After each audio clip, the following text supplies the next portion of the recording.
Hello and welcome to the FantasyChallenged podcast. This is episode number 4, and we're joined here today by co-host Leighton. Leighton, how's it going?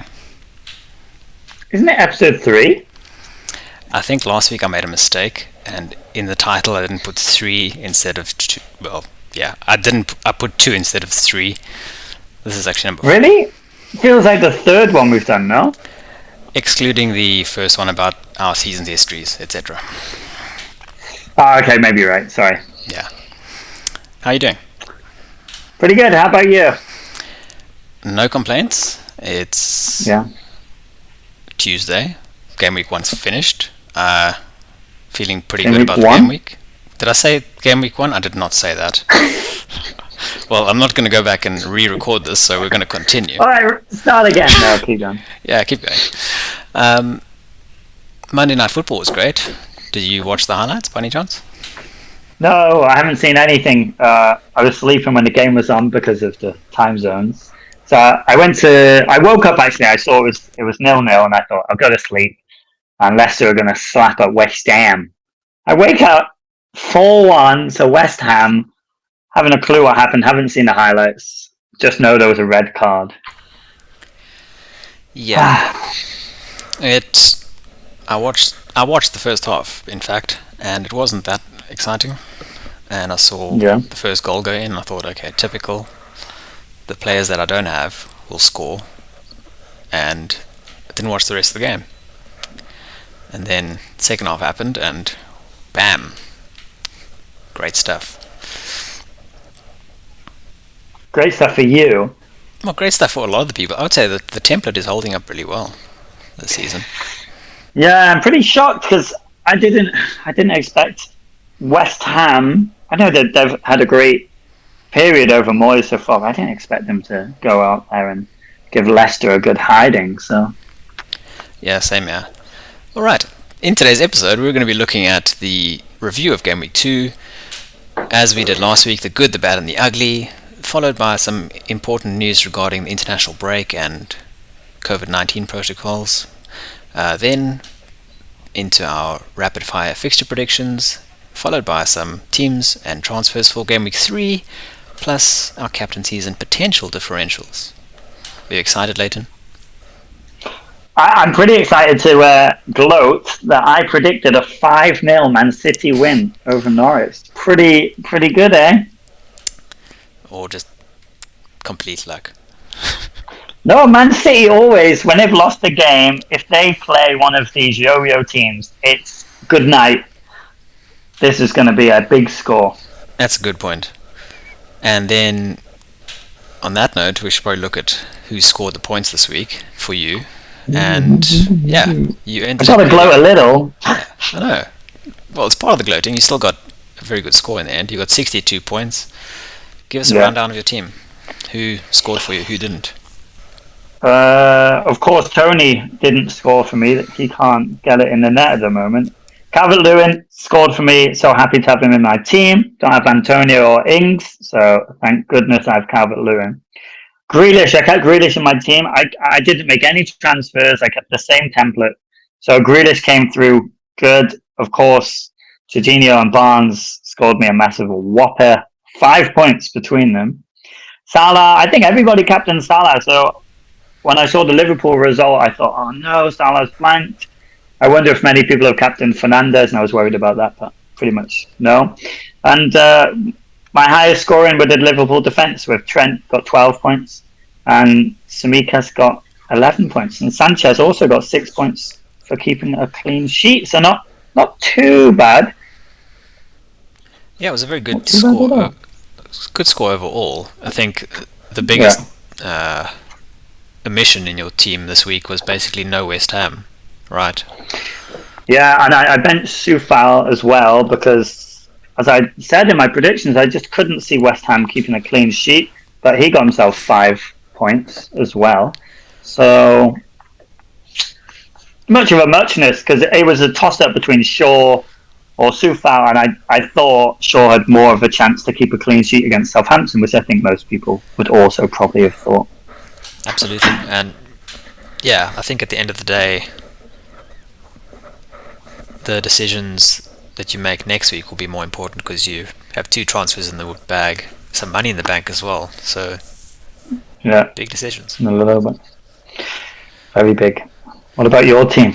My team, I got 75 points this week, largely thanks to, as similar to you, had Sanchez in goal, Shaw, Trent, and Tsimikas, Rafinha, Fernandez, Salah, Gundogan, Tony, Antonio, and Ings. Points mainly coming from Tsimikas, Trent, Sanchez, and Rafinha initially. Thankfully, he got a goal, or else he would really be on the chopping block for me. And then Ings scoring that lovely bicycle kick that he did on the weekend. And then after that, I was actually surprised that I was still in a green arrow range, a pretty good rank, going into Monday's game with Antonio alone in my team to play. And then Antonio smashed it. Unfortunately, it resulted in Ben Rama also doing well. I don't have him, but in future we'll see what's going to happen. My main concern was Gundogan going into this game, but thankfully he was declared fit. And then, of course, in the 5-0 drubbing, the one player that I have from the club that scores 5 doesn't get anything. So, yeah, frustrating one. Thanks for that. And yeah, very similar to you, I had Sofal first on the bench, and I was going to play him, but compared to Shaw, I thought, you never know. Man United, I expected them to keep a clean sheet. I predicted that West Ham would beat Leicester, but I didn't think he would get a return or a massive one. I thought there was a better chance of a clean sheet from Shaw. In the end, nothing happened, but lucky to get the bonus points. But we'll see what goes on from now on. Yeah, I'm very jealous of Antonio in your team. You say that, for sure. But until last night's game, I spent before the Chelsea game as well. Basically Saturday, I spent that afternoon trying to look at ways to get DCL into my team. So I was happy to keep Ings and Antonio, and then look for a way to get Calvert-Lewin as my third striker. Of course, then on Sunday we saw Chelsea and Lukaku just turning into another machine. And so I considered now looking at getting him in. And then, of course, last night Antonio does amazing things too. So everything's up in the air right now. And I'm sure it's similar for you. Yeah, I think I'm very keen to keep Calvert-Lewin in my team. I think his fixtures are too good to ignore. He's surely going to get a good few goals from those fixtures. But Antonio's fixtures are the next 2, Crystal Palace and Southampton. That's lovely. They are very good. I think the biggest draw for me with Calvert-Lewin was the fact that he took the penalty on the weekend.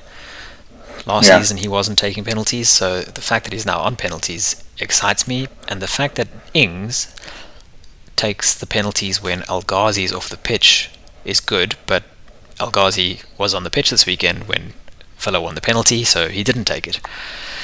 So, something to consider going forward. I think Ings as well, his fixture swing is going to be crazy as Chelsea, Man United, maybe Tottenham in that short period of time. If I was to upgrade Ings or Antonio, I'd say probably goodbye to Ings for a while. Aston Villa's fixtures are quite tough. I agree, and the way that most people have formatted their squads, the only real place in their front line where they have money is in Ings, because he's the most expensive striker at 8 million. Tony, if you take Tony out, then there's not enough money to get a Lukaku, so it kind of has to be Ings at this stage.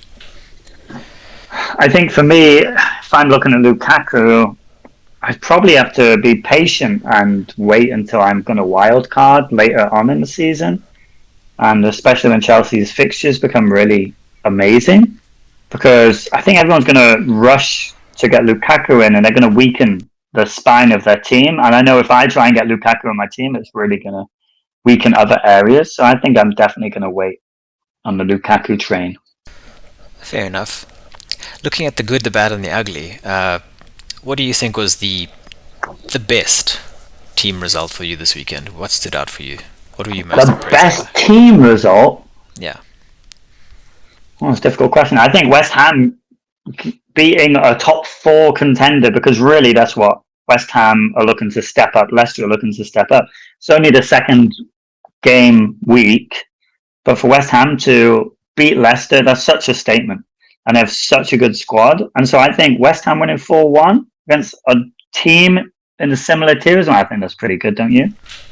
I do, but to me, because the likes of, let's say, Chelsea beat Arsenal.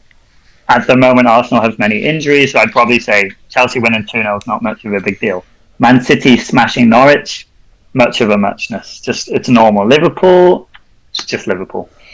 Exactly. Brighton are doing good. They are. But yeah, West Ham for me. Alright. I tend to think that Liverpool were the best this weekend, just because, I watched the first game and it was just like watching the old Liverpool from a couple of years ago. The Van Dijk in defence, smashing those cross-field balls to the wingers, causing problems, and attacking Burnley relentlessly. But Burnley played well for what it's worth. They're Burnley. You can't really do much at Anfield. The fact that they only lost 2-0 was a credit to them. And for me, I think for a lot of people, the choice in game week 1 was whether to get Tsimikas or Jota as their third Liverpool player, and thankfully, being a Tsimikas owner, you as well, Ethan, it's just nice to see that it's been 2 weeks, but the gamble of going Tsimikas over Jota, saving that extra 3.5 million, and they ended up on basically the same points, 17 points for Tsimikas and 16 for Jota so far. Are you happy with your choice? I think the only I'm happy with my choice, but there's a concern if Robertson's coming back. Where does that leave Tsimikas in the team? And I don't think Tsimikas is playing so well. I don't think they're going to just rush Robertson back into the team. They could be substituted earlier. I tend to agree. Robertson he was on the bench this past weekend, so I think he could. They're playing Chelsea this weekend, right? So, and Robertson's such an experienced player, so I'd expect him to come straight back in. You would? Yeah. So I don't mind the fact that means Tsimikas won't play probably, but because my team's set up for that. But even the fact that he's done well while I've had him, and there are options to move to other 4 million defenders, which we'll maybe touch on at some stage a bit later. The second best team for me was Chelsea. Again, no bias here. I'm wearing a Chelsea hoodie just because that's pure coincidence. But sponsored. Wish. But Chelsea, Lukaku played his first game, got his first start, and it was just great to see Chelsea playing the Tuchel system with an actual striker and him making a massive difference.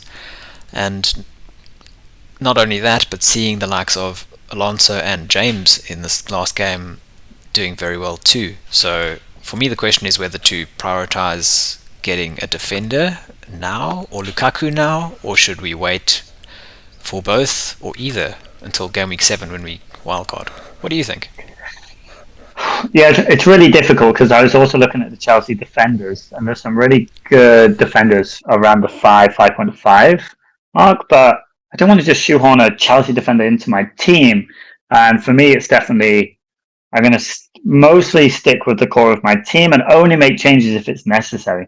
At the same time, Chelsea are a team I think are going to do so, even in these difficult fixtures. They've got an amazing team. They do, and for me at the moment, I tend to agree with you. I'm not going to break the bank to get a Chelsea player in. If they weren't playing Liverpool this weekend, maybe. But they're playing Norwich this weekend. I'd probably do everything I could.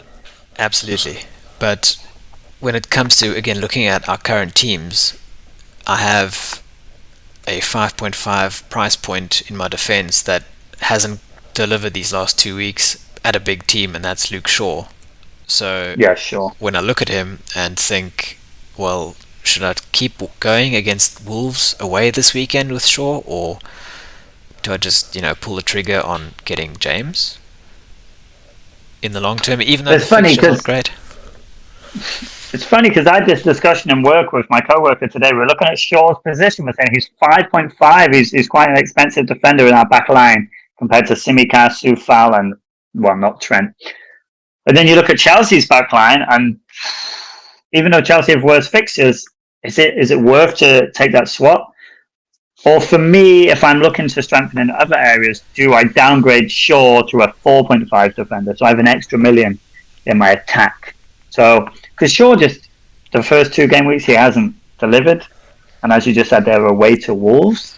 So I think Shaw is definitely a position that I'm not too sure about. Ha ha. I mean, if we look at the fixtures, the United currently have their next games are against Wolves away, Newcastle at home, West Ham away, Villa home, Everton away, and Everton home. That's when we'll wildcard most likely. Chelsea have Liverpool away this weekend, Villa at home, Spurs away, City at home, Southampton at home, and the Chelsea setup and Chelsea defence under Tuchel has been so steady that even though they have tough games in Liverpool, Tottenham and City coming up, I'd almost think that there's a realistic chance of a clean sheet in Villa, potentially Liverpool and Tottenham. There could be 0-0s or clean sheets, a 1-0 win potentially, or in City. You never know. Like, there's a very good chance of that, as opposed to looking at Man United, who again play Wolves, Newcastle. Yes, on paper we think definite chance, but they've done nothing yet. There's no returns there in defence. Yeah, and so far conceded to. Yeah. If you look at just the fixtures alone, I would say obviously Manchester United, I fancy those fixtures. But it's Chelsea.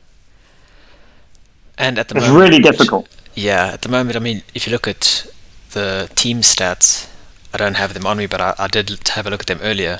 The team that has taken, I think, the top 3 shots on goal so far this season are Liverpool and, believe it or not, Wolves.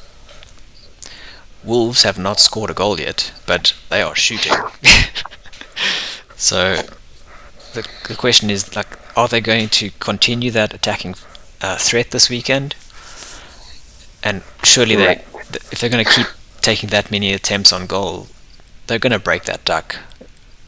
It's not likely that they're going to not score again, especially at home. But we'll have to see. Yeah, hard to say. It's balancing like fixtures, current form and stats, so it's one of those things like you have to make that personal decision. Brighton were looking very good too. Yeah. And they're scoring goals. This season is confusing me. Yeah, Brighton scoring goals. What is happening?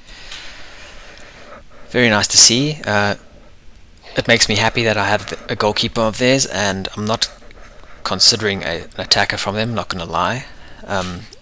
We did mention Simicast potentially leaving our team, and I mean, Duffy scored a goal this weekend, and he's still, I think he's 4.1 now, I think. But he's pretty cheap. With Veltman being out until after the international break, it might be a good short-term replacement with good fixtures. So very good fixtures. And again, if you're looking for a way to accommodate, let's say you do decide to go for Lukaku this week, and you have 2 free transfers in the bag, you could take out, let's say, a Shaw, a midfielder, and a striker, and then get Lukaku, a 4 million defender, and a 4.5 midfielder. That's the only way that I can get Lukaku in my team, was to take 3 transfers. Shaw to a 4.1, I think, and then I can't remember who the midfielder was, also to someone cheap, and get Lukaku in there. I think the draft that I had a look at was very similar to that, because it would be Lukaku, Gundogan would go out in midfield to a 4.5 Brighton midfielder, Basuma, and then that's the one. A 4 point. I think I was going to go for the Southampton 4 million defender, which I prefer. But again, that would be short term, and then I can change things in the next couple of weeks. but we'll have to see. It depends how desperate you are to get Lukaku into your team. I mean, they're playing Liverpool next, so I wouldn't be shocked if Lukaku doesn't score. I tend to agree with you there, and that's more than likely the reason why I'm willing to hold off a bit, even though price rises are going a bit insane. And speaking of price rises, last night's team that dominated Leicester, albeit after a red card, West Ham once again attacking masterfully. Antonio Benrahma doing amazingly. How does it feel not having them? It's particularly painful because I had Benrahma in my drafts for the whole time. I was like, I'm going to have this guy in West Ham, and then I changed it. I was like, I'm going to have Barnes in there, and I'm going to have Jorginho, and so far, so bad. Yeah, I tend to agree with you. I can't say I considered Benrahma very seriously because I only considered Gundogan in that price point. So I did look at him. I saw people were getting him in, but I wasn't convinced because I just wasn't convinced for whatever reason. And yeah, I still feel pretty strongly that they need to strengthen the squad because again they have Europa League starting very soon. So, but for the time being, do you consider them to be essential, the most hated word in FPL? I think if you don't have them in your team at the moment, you're going to see a red arrow if they do well. I mean, the thing I'm waiting for, as someone who doesn't own these West Ham assets, is West Ham's have a bad day. And it's going to happen. People are going to have Benrahma in there. They're going to have Antonio. Maybe Antonio is going to pull his hamstring in the Europa League, and everyone will be trying to get him out of their team. But at the moment, I do feel a bit bad that I don't have these amazing players. So maybe I'm just hoping that West Ham have a bad day. It's worth rolling the dice, I think, at this stage. Because I think so. It's maybe one transfer away from getting one of them out, and there are so many options at their different price points. So it's not like you're going to be stuck with them if you do get them and they get injured. The bad for me. I know it's very slightly different to last week, where the entire Man United fan base thought that they were going to be winning the league, and now they draw to Southampton. How are you feeling now, guys? Brought down to earth. I don't know. I don't understand how Manchester United can open the season, have such an incredible win. They looked promising, and then they go and pull a 1-1 out the hat. Do the players believe their own ego? Did they just walk into Southampton thinking, "Well, this is a given"? So, as someone who's not a Man United supporter,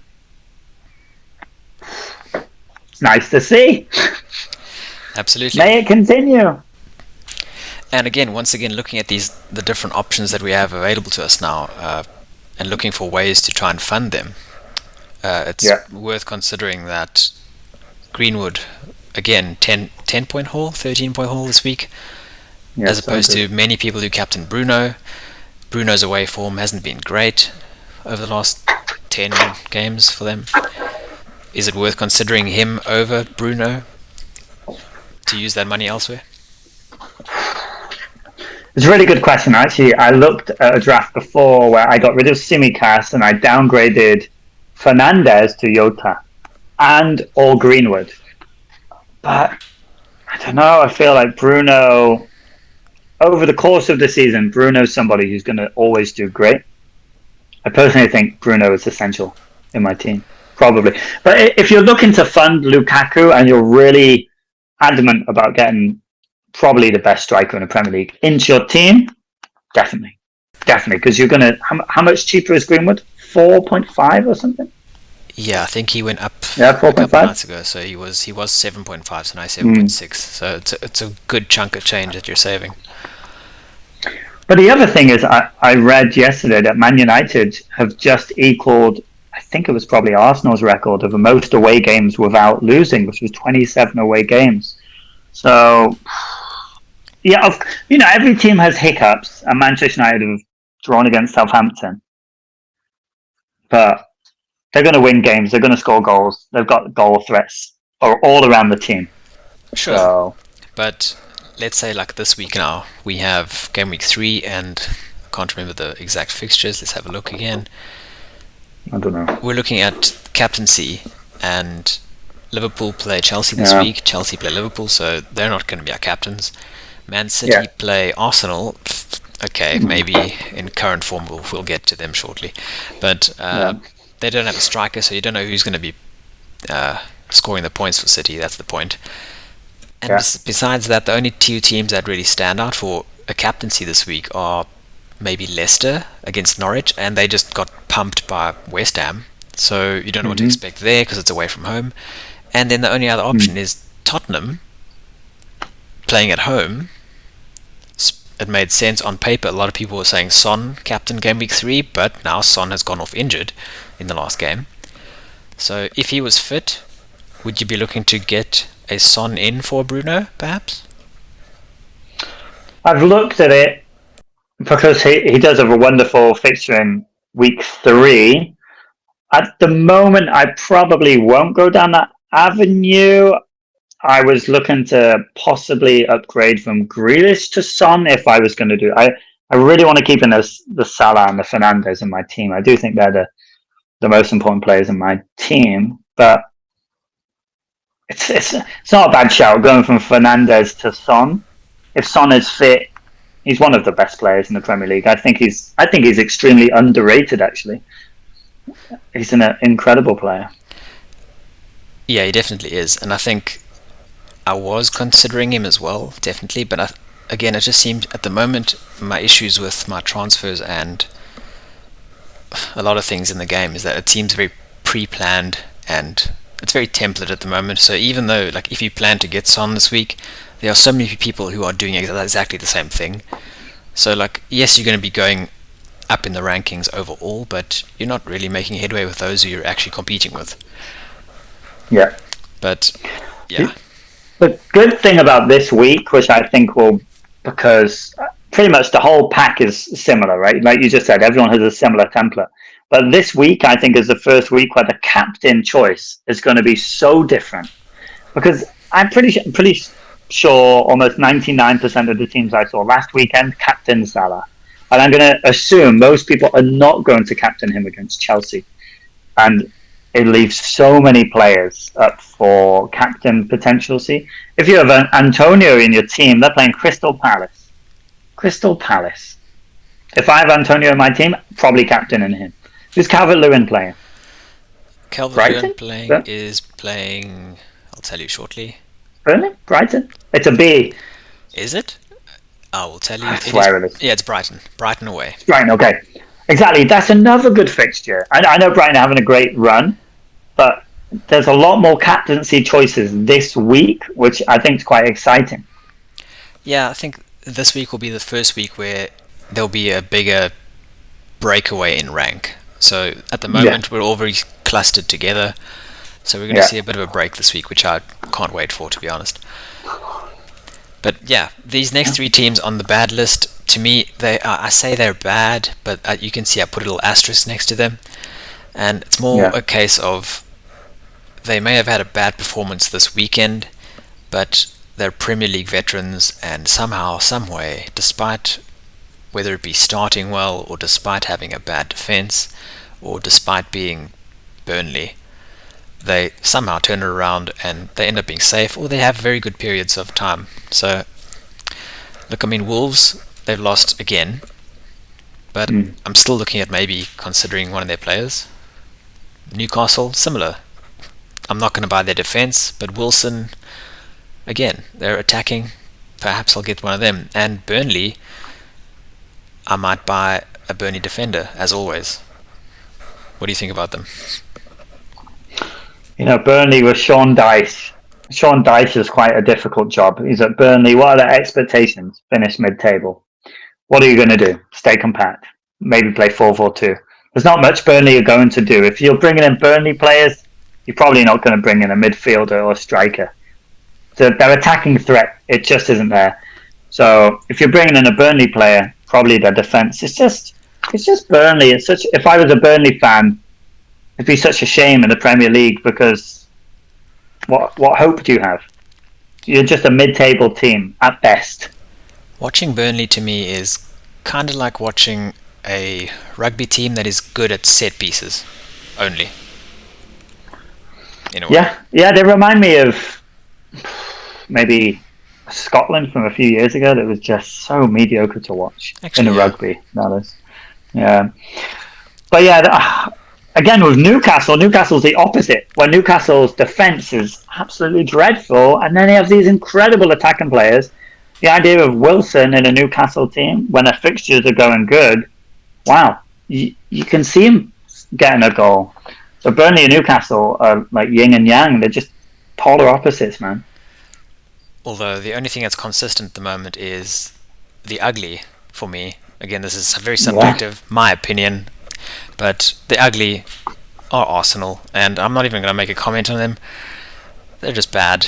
Hopefully they turn around eventually. I feel sorry for their supporters. I was watching the game with my friend Craig this weekend. He's an Arsenal supporter. Me being a Chelsea supporter, tried not to rub it in too much, but it's upsetting for them overall as fans. And Norwich, exactly the same thing. We all know my thoughts on Norwich. I hate them. I want them to get relegated. I hope they get relegated. They're bad. There's two teams Challenge seems to hate: Arsenal, Norwich. As a Chelsea fan, Arsenal. Football fan, Norwich. I think one thing that we have to consider with Arsenal is they did have Lacazette out. Aubameyang was on the bench. I mean, they've spent a ton of money this transfer season, over like £200 million or something. They've the bought most. Nothing. And I look at the players they've signed. They've bought Aaron Ramsdale, and every time I see that, I think Aaron Ramsey. I'm like, Arsenal signed Aaron Ramsey, but it's Aaron Ramsdale as a backup to Leno. Okay, Ben White got Corona. So, and then you look at that team. It's really, when we were growing up, the Arsenal players were incredible, but it just looked so weak. So I think Arsenal are playing Man City. It's going to be 3 games, no goals, 3 losses for sure, right? Can you see anything else? The cynic in me can't, but you predicted Arsenal would beat Chelsea, so I'm not listening to you. Because that's what they tend to do somehow over the last couple of years, especially when Arteta needs the team to win. He gets the win somehow. But I mean, this weekend, it could be a case of if he doesn't win, he could be in a bit of serious doubt with his future. But he might be on the phone this week to Pep and be begging him, please let me get the win this week, please, please, please. But we'll have to see. Right. Right before the international break.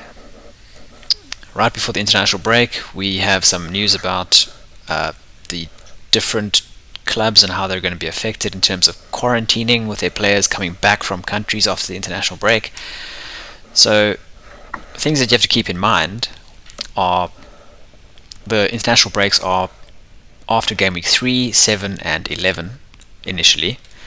And at the moment, the protocol in the UK, you can probably speak on this more than I can, but I know briefly, is that if you travel to a red listed country, then upon return from those countries, then you need to be in quarantine for 10 days, right? I was reading it's 2 weeks. I'm not in the UK at the moment, so I'm not entirely sure. But I read it's 2 weeks if they go to a red listed country. And so I also read that Liverpool have said Salah is not going. Yeah. So the current protocols will be re-reviewed tomorrow and Thursday. So just something to keep in mind when you're making your transfers this week, because you don't want to be getting, let's say, you don't want to spend -4 this week to bring in 3 players, and then you get 2 or 3 players from these teams that might end up being in quarantine for 2 weeks and then missing game weeks 4 and 5 perhaps. So what I've done is I've made a little table of each club listing all the players that are potentially going to be out, and I've also then bolded the players who the fantasy or the FPL picks who we actually will consider in our teams. And quite a few of them we don't really care about, but there are quite a few that we do. So, I mean, if you look at your have you looked at the table yet, Leighton, or not? I'm looking at the I'm looking on my phone. Okay, fair. But I'm not sleeping. I promise. if you have a look at the table, how many of these players do you have? How many? I don't have many in my team Just at the the bolded moment. ones. Salah. Antonio. Just Salah, no? Oh, you don't have I don't have Antonio? Antonio. No. Yeah, so for you it's only Salah, and that's the biggest thing Yeah. you have to worry about, right? That's the big one to worry about, yeah. And looks like he'll be okay. It is true, but at the same time, Yeah. you have 2 transfers this week, and Yeah. your lack of West Ham was worrying you, and Antonio could be affected by this too. So does this affect you getting him? I'm going to wait until what's being said tomorrow, but if he is definitely going, yes, it would definitely sway my decision. All right. I think if all clubs end up taking the same stance, let's say if nothing changes with the protocols, and then if all the clubs end up taking the same stance as Liverpool and not letting their players travel, I don't think it's going to happen, but you never know. If they do, then this doesn't affect any of us, but I think especially the clubs that need to make up the games that they missed, because some of these games in this game week are games that should have been played last year in March, so they postponed them until now, these World Cup qualifiers. So some of these Brazilian players especially are playing twice in this international break, which means that they come back slightly later. So the Brazilian players and the South American players like Rafinha, Martinez, Buendia, all the South American players basically, they are in greater doubt, I think. So for me, I wouldn't say I'm screwed at the moment, but my transfers are up in the air because I have Rafinha, I have Salah, I have Antonio. I was considering Jimenez, not anymore, for now at least. And Iheanacho is another one. A 4 million defender in Amati at Leicester, he's another one that's up in the air. Basuma, our potential make weight to get Lukaku, he's affected too. So it's really throwing a massive spanner in the works. Makes fantasy more fun. It does, and I quite enjoy it. It's just the balance of now waiting for information and making transfers out of necessity because you need to get the price, because if the price rises you can't afford them anyway. So yeah, exactly, that was my thing. I wanted to make a panic change yesterday. I thought, oh no, I'm going to have to go because the price is going to change, and I thought, you know what, I won't. And then of course Antonio's price went so let's hope Antonio is going to go to some international games. Don't say that. Exact opposite of what you just said. That's what I'd like. Speaking of forwards, just some stats on the forwards this past game week. I'm going to keep updating it as we go along. These stats come from Fantasy Football Scout, so you can find all of it there on their members area. Top of the table at the moment for XGI, their goal involvement stats, is Antonio, Calvert-Lewin, Lukaku, and Wilson. So we should be worried about them. At least you have Calvert-Lewin, right? So, I do. I have Calvert-Lewin. But further down that list, we see Brentford. Tony is like on the lower half of that list, and where is he? Ings is near the top as well. So the worry you would say is Tony, right? Do you think he's worth keeping? Yeah, Tony's the headache, isn't he? Do you weaken somewhere else in your team or find some money and upgrade Tony? Because if I want to get Ings, if I want to get Antonio, Tony is the easiest route to get to those players. I feel like it's only a matter of time because Tony, he's in the box. He's going to score, but I don't know, maybe the Premier League is too much of a jump for him. We'll have to see, right? I think all these the main suspects of the ones we just mentioned, surprisingly, Mopé is up there for Brighton. surprising. Yeah, But he's doing the fact great. he's only scored twice, but we have to keep in mind, I checked the stats, and Mopé's only had 2 big chances, and he's scored both. So he's not getting many big chances. So the fact that he's up there, I'm not convinced, so I wouldn't particularly be interested in buying him yet. Midfielders, though. Midfielder stats, if you have a look, currently the top for goal involvement in midfielders is Adama Traore at Wolves. How? Have Wolves scored? They haven't scored, no. So how does this work? Because they've created so many chances. I mean, I told you, they're second overall in terms of chances created and shots on target. And most with chances wasted, right? basically, yeah. Right. So, I mean, Traore, he's there at 6 million. So again, their fixtures turn very soon. So they might be worth considering. Mason Mount, consistently with Chelsea too. Mane, Pogba, Bruno, and Jared Bowen from West Ham. Someone that we're not considering. But when you have Ben Rama doing well, slightly cheaper than him. Yeah. And of course, Norgard from Brentford, sorry, not Brenton. Norgard, 5 million. He's still doing well too. So again, he's another potential make weight in midfield. Yeah. For me, in midfield, it's basically considering I keep calling him Brentford. What is his name? Norgard playing for Brentford. Brentford. Why do I keep saying Brenton? Yeah. My bad. Who knows? Yeah, but Norgard, I've been considering him and Basuma as a potential make weight for Lukaku, and I can't decide which of the two I would prefer more. What do you think? You really want Lukaku, eh? No, I don't. I'm just options are open. We'll get into my plan soon. What about Grealish? Do you think he's worth sticking with? 100 million. He's probably guaranteed to start these games, right? Grealish is tough. I'm not convinced. No. The fact that my midfielder didn't score for them this weekend made my decision easier. But the fact that you have Grealish and he scored with his crotch. And with the ball went in the net, man. I mean, he was there, and it hit him, and it happened to go in. That was. That's how football works. You're there, and the ball hits you, goes in goal. It took no skill. He was just fair. He was in the right position, and it hit him. It went in. But besides that, I'm not convinced that he's worth 8 million. I would much rather have. Honestly, I'd have Greenwood over him at the moment. Maybe even Jota or Benrahma. Even Rafinha, to be honest. I don't have any trust in Man City. But they're playing Arsenal, and we've just spoken. Arsenal's defence is like a leaky tap. Yes, but I'm not sure what to expect from them this weekend. Can you tell me who's going to score? Then maybe. For Man City against Arsenal, Grealish. Okay, so you're going to keep him this week?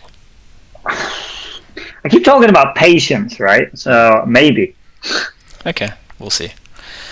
Defenders and their attacking stats this week. Trent, Reece James, Matt Ritchie staying right up there with Tarkowski from Burnley with his heading prowess. So they're all there, right? And then much further down you see Luke Shaw languishing at the bottom, despite his pretty good fixtures over the first 2 weeks. I have itchy fingers on him at the moment. Itchy fingers. I'm getting ready to hit the transfer button. Itchy fingers. Yeah, me too. I think at 5.5, I can downgrade him to someone much cheaper, save money in my team. Maybe Bashaw. If I've got to take Shaw out my team or Tsimikas, probably prefer to take out Shaw, and Tsimikas is there if he plays. Yeah, I can see that. Potentially. We'll see. If you're pretty much moving sideways from Tsimikas, he's gone up to 4.2, so you're not really going to make any savings. Honestly, I'm considering a Spurs defender. Yeah, me too. For these next 2 weeks, specifically. Yeah. But we'll see.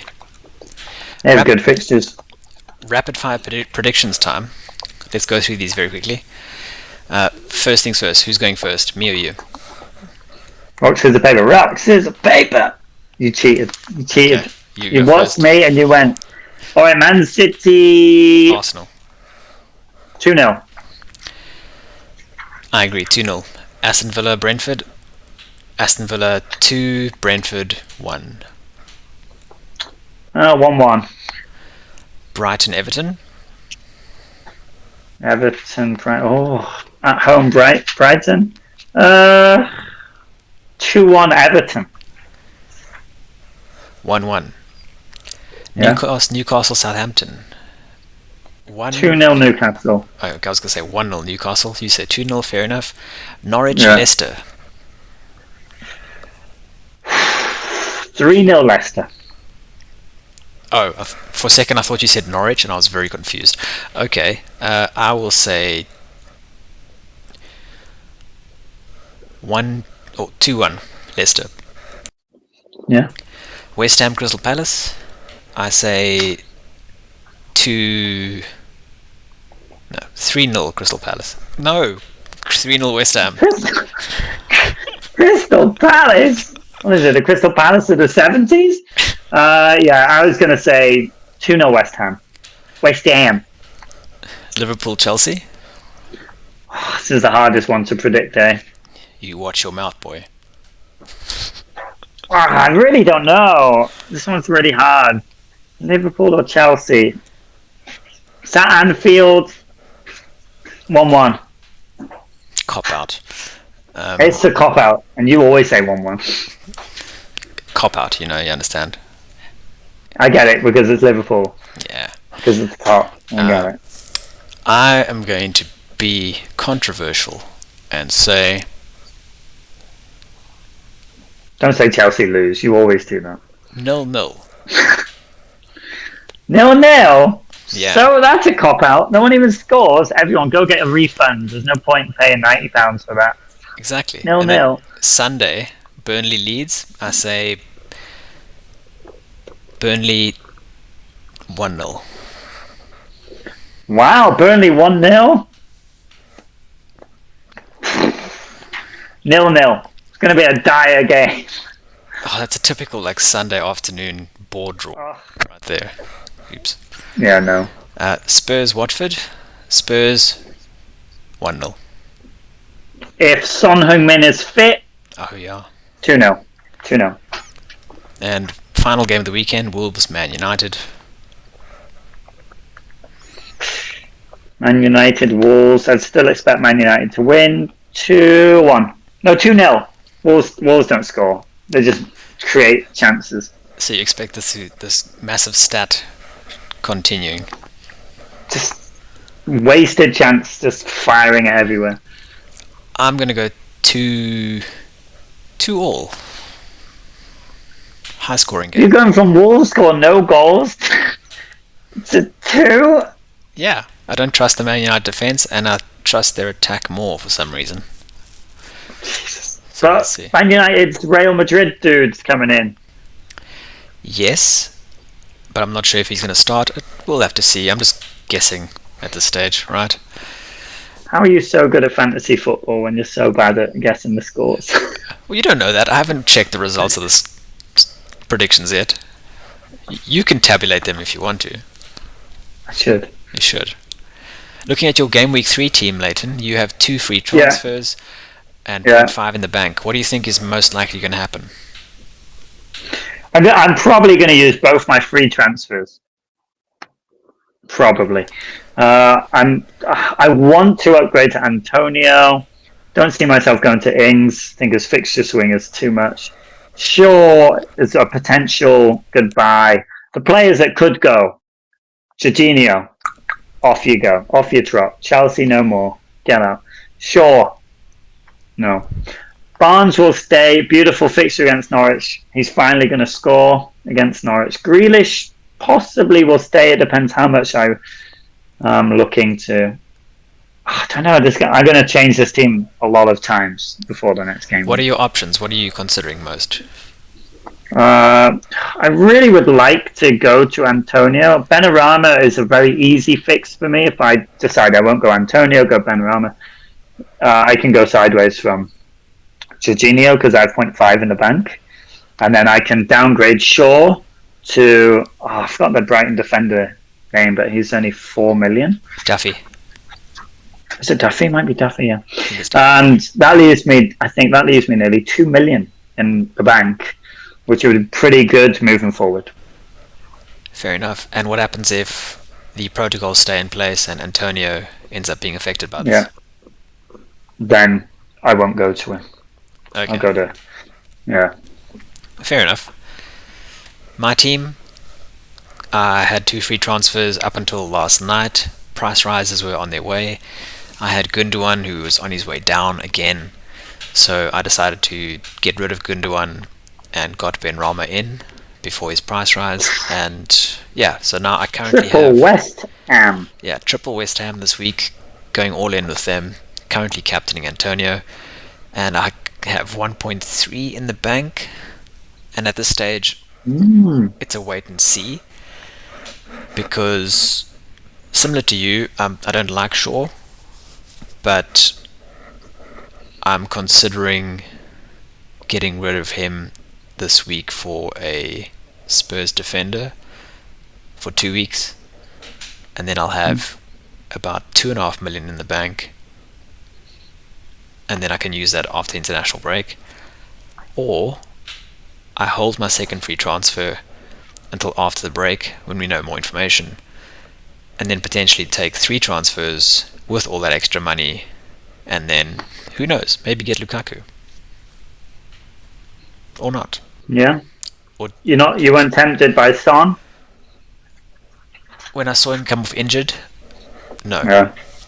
And at the moment, after the Benrahma move, I can't. There's no way I can get him anymore unless I get rid of Fernandes. But nah. The last time I saw Son Heung-min look a little injured, the next game he played Man United and had quite a good time.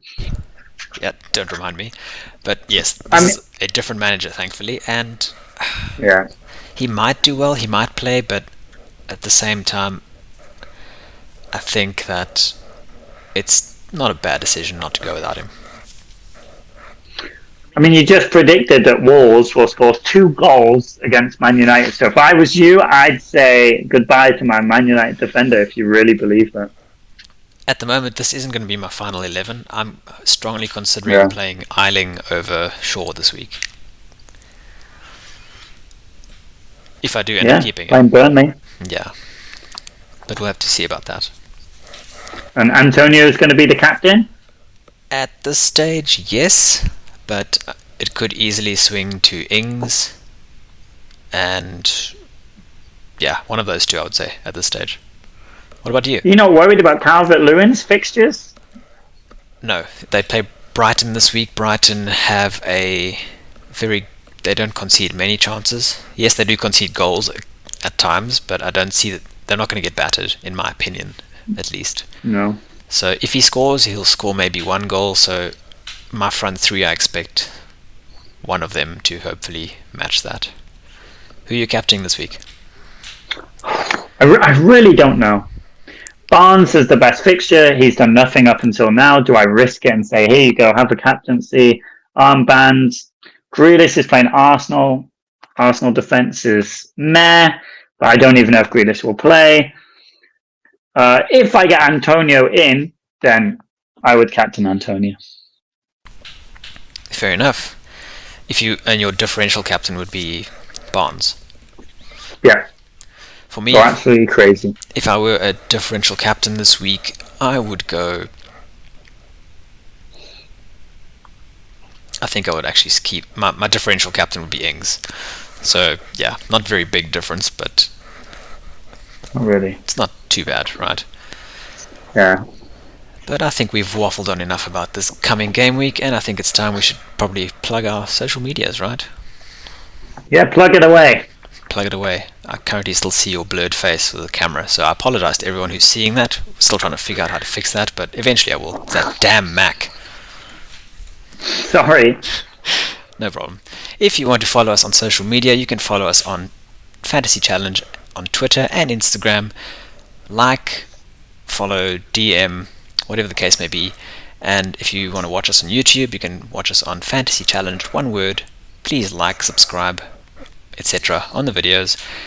And if you like to listen to podcasts instead, you can listen to us on whichever platform you listen to them on. Apple Podcasts, Spotify, Google Podcasts, wherever you listen to them. Alright. Excited for this game week, Leighton? No, I am. I'm really, I'm really excited. I'm looking forward to seeing all the different captaincy picks and seeing how wide open this will blow just before the international game week and hit the panic button. Hopefully you have a good game week. Hopefully you get more than 100 points. And hopefully I get... Yeah, hopefully you don't. Hopefully I get more than you. You- Sorry. You never know. Anyway, good luck for the game week. See you next time. Goodbye, everyone.